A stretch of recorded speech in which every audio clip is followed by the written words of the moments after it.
नाज़रीन, मौसम सरमा की आमद के साथ ही सर्दियों में गुड़ की तैयारी भी शुरू हो जाती है। गर्म तासीर के बाइस गुड़ भी सर्द मौसम में ही इस्तेमाल होता है। सर्दी में जूं ही इजाफा हुआ तो नौशेरो फेरोज की मशहूर सौगात गुड़ की तैयारी शुरू कर दी गई। तैमूर अहमद से मजीद जानेंगे क्या प्रोसेस है तैयारी का। जी तैमूर।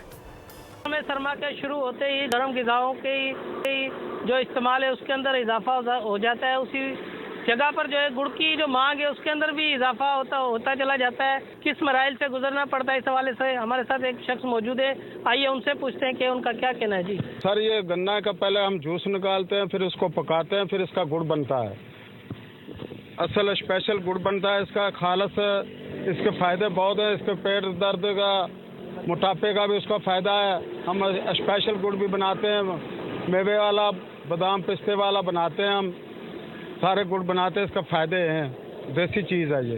जी बिल्कुल, जैसा कि आपने सुना, गुड़ बनाने वाले का यही कहना है कि बहुत से मराइल से गुजारने के बाद जो है गुड़ को तैयार किया जाता है। उसके बनाने का जो पहला जो तरीका है, गन्ने के रस को निकाल कर उसको मुसलसल पकाकर जो है गुड़ की तैयारी की जाती है। जी सब्सक्राइब करें और बेल दबाएं ताकि कोई खबर रह न जाए।